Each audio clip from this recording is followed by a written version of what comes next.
काय ते तर ऐकून घ्या. अहो बिल काय ते तर ऐका, त्याच्या आधीच बोलणार का?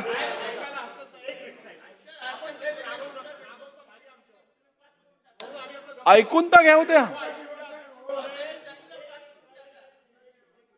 अध्यक्ष महोदय, ऐकून आम्ही जरूर घेऊ, पण ही पद्धत कुठली की सभागृहामध्ये एखादं विधेयक आणायचं आणि ते मांडायचं आणि लगेच त्या ठिकाणी मंजुरी करता पण टाकायचं?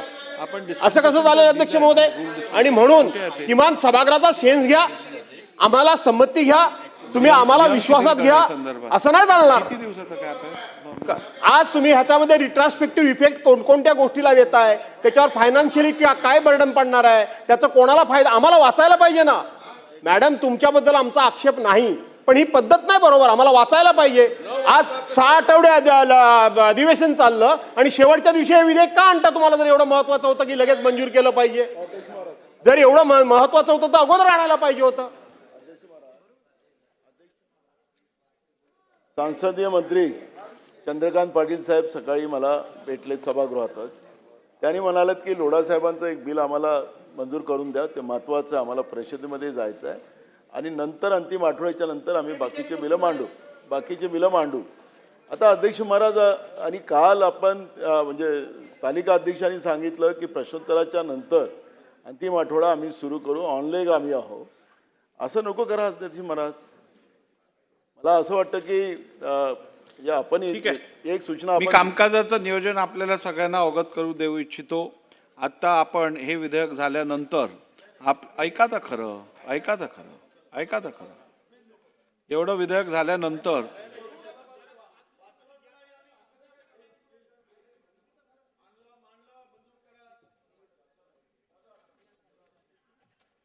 हे बघा भास्करराव, कसं, एक मिनिट, या संदर्भात नियमाप्रमाणे आपली 4 दिवसाची आपण वेळ देतो मांडल्यानंतर, इंट्रोडक्शन नंतर. ते शिथिल करण्यासंदर्भात अधिकार अध्यक्षांना दिलेल्या असताना त्यांचं माझ्याकडे या संदर्भातलं निवेदन आलेलं आहे, नियम शिथिल करण्यासंदर्भातलं. त्याला मी मान्यता काल दिलेली आहे. मी ते त्यांना कन्सिडरेशनसाठी मांडू दे, तुम्ही ते ऐकून घ्या. तुम्हाला त्याच्यावरती चर्चा करायची, आपण चर्चा करू आणि त्यानंतर आपण निर्णय घेऊ ना. बिल ऐकून तर घ्या. आपल्याकडे ती 4 दिवसाची वेळ कमी करण्याचं त्यांचं आपल्याला पत्र आलं. आपण नियम 57 अन्वये, असं 57 अन्वये, दुसरा नियमच नाही कुठला, आणि म्हणून 57 अन्वये ती मुदत कमी करताय. पण अध्यक्ष महोदय, हे सभागृहासमोर सांगावं लागतं, सभागृहाचा सेन्स घ्यावा लागतो. केबिनमध्ये आपल्याला, अध्यक्ष महोदय, मी आपला आदर राखून सांगतो की असे निर्णय केबिनमध्ये बसून घेता येत नाही. त्याला सभागृहाचा सेन्स घ्यावा लागतो, सभागृहाला विश्वासात घ्यावं लागतं, आणि सभागृहाला विश्वासात घेतल्यानंतर इथे कुठला इगो करण्याचा प्रश्नच येत नाही. पण अध्यक्ष महोदय, मी आपल्याला हात जोडून नम्रपणे सांगतो की आपण बऱ्याच वेळेला हे आम्हाला ऐकवता की अध्यक्षांना असे विशेष अधिकार आहेत. सर्रास अध्यक्ष महोदय, आपल्याला असे विशेष अधिकार नाहीत. सन्मान्य भास्करराव जाधव, मी हा अधिकार पहिली तर 57 खाली घेत नाहीये. 123 बिला संदर्भातल्या त्या तरतुदी आहेत त्या वाचून दाखवतो वाटल्यास आपल्याला. त्याच्या अनुषंगाने ही 4 दिवसाची जी अट आहे ती शिथिल करण्याचे अध्यक्षांना अधिकार आहेत. आणि ते असं आहे, विशेष पुरस्थापित करण्यात आल्यानंतर किंवा नंतर एखाद वेळी प्रभारी सदस्यास त्या विधेयकासंबंधी खालीलपैकी एक प्रस्ताव करता येईल. ते विधेयक विचारात घेण्यात यावे किंवा ते विधेयक प्रस्तावात निदर्शित करण्यात येईल असा विधानसभेच्या सदस्यांनी मिळून बनविलेल्या प्रवर समितीकडे पाठवण्यात यावे व प्रस्तावात निदर्शित करण्यात येईल अशा तारखेपूर्वी अहवाल सादर करण्यासंबंधी तिला सूचना देण्यात याव्यात किंवा ते विधेयक प्रस्तावात निदर्शित करण्यात येईल. इतक्या दोन्ही सभागृहाच्या सदस्यांनी बनवलेल्या संयुक्त समितीकडे विचारार्थ पाठवले जाणे व निदर्शित करण्यात येईल अशा तारखेपूर्वी अहवाल सादर करण्यासंबंधी तिला सूचना देण्यात इष्ट आहे किंवा ते विधेयक त्यावर अभिप्राय मागवण्याच्या प्रयोजनासाठी प्रस्तावात करण्यात येईल अशा मुदतीच्या आत प्रस्तुत करण्यात यावे, परंतु खंड क मध्ये निर्देशित करण्यात आला असेल अशा प्रकारचा कोणताही प्रस्ताव एखाद्या धन विधेयकाच्या बाबतीत करण्यात येणार नाही, परंतु आणखी असे की ही तरतूद स्थगित करण्याच्या आपल्या अधिकाराचा वापर करून अध्यक्षांनी प्रस्ताव मांडण्यास परवानगी दिली नसेल तर असा कोणताही प्रस्ताव उद्देश व कारणे यांच्या निवेदनासह विधेयकाची प्रत आणि सदस्याने निवड केली असेल अशा त्यांच्या हिंदी किंवा इंग्रजी भाषेतील अनुवाद असा प्रस्ताव ज्या तारखेस मांडण्यात येईल त्या तारखेपूर्वी पूर्ण 4 दिवस आधी प्रत्यक्ष सदस्यास पाठवण्यात आल्याशिवाय मांडता येणार नाही. त्यामुळे ऐका साहेब ऐका, तुम्ही पूर्ण ऐकलं का? अध्यक्षांनी मान्यता दिली नसेल तर ही तरतूद लागू होते. अध्यक्षांनी मान्यता दिली असेल तर ही तरतूद शिथिल करता येते. चला पुढे. ऐकून तर घ्या. तुम्हाला पटलं नाही तर थांबवतो. बस ऐकून घ्या. मान्य अध्यक्ष महोदय, सभागृहातल्या माननीय अध्यक्ष बरं ऐका, ऐकून घ्या. मी रागवतही नाही, मी चिडतही नाही. मग आज लक्षवेधी घेऊया नको? चालेल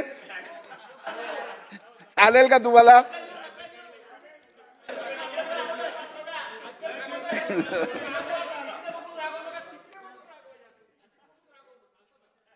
मान्य अध्यक्ष, मला असं वाटतं की मी विनंतीच करेन, सभागृहाच्या भावना लक्षात घेता सभागृहाने हे मान्य केलं आहे की आज विधेयक झाल्याशिवाय घरीच जायचं नाही. त्यांचा आग्रह एवढाच आहे की आत्ता मांडलं तर एक 5-6 तास मध्ये जाऊ देत आणि मग पुन्हा विचारार्थ घेऊ. एवढंच मुद्दा आहे. नाही ठीक आहे, त्यांना घ्यायचं नसेल तर कसं? नाही दादा, काय करायचं आहे तुम्हाला? मांडायचं आहे की नाही मांडायचं आहे? मी विनंती करते, मी बिल मांडते. तुम्हाला चर्चा करायची तर तुम्ही चर्चा करा त्याच्यावर, आणि जर नाही पटलं तर आपण परत हे करू. आलेली आहे ते म्हणतात की विधेयकावर 4 तासाची वेळ द्यावी, सगळ्यांना अभ्यास करून यायची संधी द्यावी. ठीक आहे. आणि त्यानंतर हे बिल मांडावं. दादा, मी तुमचं माधुरीताई, अभिनंदन करतो, तुमचा सत्कारही मी करू इच्छितो. मंत्री महोदया, आपण एक काम करूया. मंत्री महोदय, आपण एक काम करूया. बिलाची कॉपी सर्क्युलेट झालेली आहे. आपण सीएम साहेबांचं उत्तर झालं की मग आपण हे बिल घेऊया. चला बोला. अध्यक्ष महोदय, सन 2026 चे विधानसभा विधेयक क्रमांक 31 मुंबई महानगरपालिका भूतलक्षी प्रभावाने सुधारणा भांडवली मूल्यविषयक नियमांचे पुनर्अधिनियमन व विधिग्राह्यीकरण विधेयक 2026 विचारात घेण्यात यावे असा मी आपल्या अनुमतीने प्रस्ताव मांडते. अध्यक्ष महोदय, आपण जे मुंबई महानगरपालिकेमध्ये जे टॅक्स गोळा करत होतो अध्यक्ष महोदय, तर तो आपण पहिल्यांदा रेटेबल व्हॅल्यूवर गोळा करत होतो आणि मग त्याच्यानंतर आपण तो कॅपिटल व्हॅल्यूवर गोळा करायला लागलो. कॅपिटल व्हॅल्यूवर गोळा करताना अध्यक्ष महोदय की जो प्लॉट होता, तर प्लॉटच्या संदर्भामध्ये टॅक्स घेताना आपण त्याच्यावर FSI कॅल्क्युलेट करत होतो. FSI TDR असा सगळा अधिमूल्य कॅल्क्युलेट करून त्याच्यावर आपण टॅक्स कॅल्क्युलेट करत होतो. मग अध्यक्ष महोदय, यासंबंधी बरेचसे जे प्रॉपर्टी ओनर्स होते ते कोर्टामध्ये गेले आणि सुप्रीम कोर्टाने आपल्याला नियम 20, 21 आणि 22 जो होता तो काढायला लावला. तर सुप्रीम कोर्टाने आपल्याला नियम काढायला लावला आणि सुप्रीम कोर्टाने आपल्याला सांगितलं अध्यक्ष महोदय की 2012 पासून तुम्ही हे बिल सगळ्यांचे सर्क्युलेट करा ज्या पद्धतीने हे नियम काढून. अध्यक्ष महोदय, त्याच्यामध्ये असं होत होतं की ज्या घरं आहेत त्याच्यावर आपण टॅक्स लावतो अध्यक्ष महोदय, तर त्या घरांवर 2010चा रेडी रेकनर आणि 2012च्या रेडी रेकनरमध्ये खूप डिफरन्स होता. त्यामुळे जर आपण 2010च्या पद्धतीने जर त्याची बिलं जर काढली असती ज्यांची घरं आहेत, तर ती बिलं काढली असती तर त्यांना खूप जास्तीचा टॅक्स त्याच्यामध्ये पडत होता. त्यामुळे अध्यक्ष महोदय की जे कोर्टाने निर्देश दिलेले आहेत तर ते कसे हे करायचे, कारण त्याच्यामध्ये खूप प्रॉपर्टी धारकांचं नुकसान होत होतं. दुसरं अध्यक्ष महोदय की 2010 पासून ज्यांचे प्लॉट आहेत त्या प्लॉटवर FSI कॅल्क्युलेट करून जी बिलं काढली होती ती सर्व रद्द करून 2010ला फक्त त्यांची जी बिलं आहेत ती जो ॲन्युअल स्टेटमेंट ऑफ रेट आहे तो धरून त्याच्यावर काढावीत असं ठरलं. त्यामुळे फक्त ज्यांची प्रॉपर्टी आहे म्हणजे लँड आहे त्याच्यावरची बिलं 2010पासनं तशी काढली जाईल. 2010ची जी घरं आहेत त्यांची बिलं 2010पासनं मागच्याच प्रमाणे तशीच राहतील ॲज इट इज. त्याच्यात आम्ही काही बदल करत नाही अध्यक्ष महोदय. आणि हे जे सगळे अधिकार आहेत अध्यक्ष महोदय की ज्यावेळेस सुप्रीम कोर्टाने आपल्याला आदेश दिले त्यावेळेस आपलं खूप सारं म्हणजे जवळजवळ 10.5 कोटीचं नुकसान त्याच्यामध्ये आपलं होत होतं.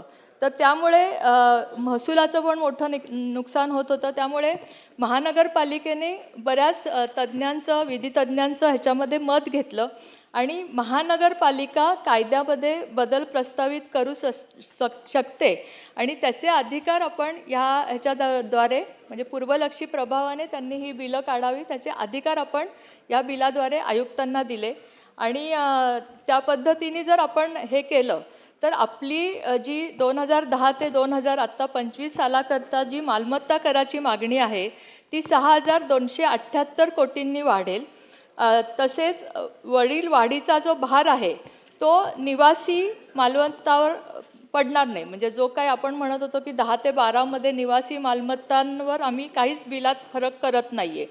त्याचप्रमाणे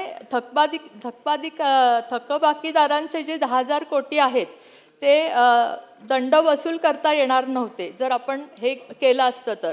त्यामुळे आपण ज्यांच्या निवासी आहेत त्यांची जी निवासी मालमत्तांची जी आहे ते टॅक्स आपण आहे तसाच 10च्या ह्याने घेतो आहे आणि प्रॉपर्टी होल्डर जे आहेत त्यांची बिलं आपण नव्याने करतो. एवढीच सुधारणा ही बिलामध्ये आहे. व्यवहार आहे मध्ये थोडे वेळ जाऊ द्या अध्यक्ष.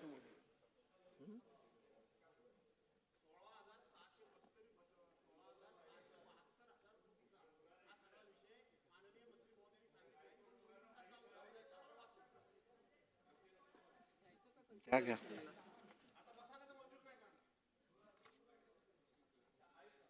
प्रस्ताव असा आहे की सन 2026चे विधानसभा विधेयक क्रमांक 31 मुंबई महानगरपालिका भूतलक्षी प्रभावाने सुधारणा भांडवली मूल्यविषयक नियमांचे पुनर्अधिनियमन व विधिग्रहीकरण विधेयक 2026 विचारात घेण्यात यावे.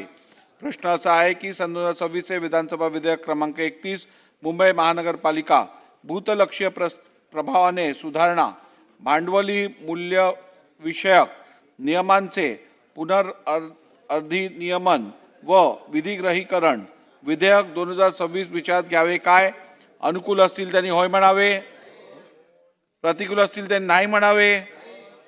होयचे बहुमत आहे, होयचे बहुमत आहे. विधेयक विचारात घेण्यात येत आहे. आता विधेयक खंडशः विचारात घेण्यात येईल. खंड 2 ते 6 खंड 1 संपूर्ण शीर्षक आणि हेतुवाक्य विधेयकाचे भाग समजण्यात यावेत. अनुकूल असतील त्यांनी होय म्हणावे, प्रतिकूल असतील त्यांनी नाही म्हणावे. काय झालं? आम्हाला बोलायचं आहे त्या विधेयकावर आणि विधेयक अजून आम्हाला प्राप्त झालेलं नाही.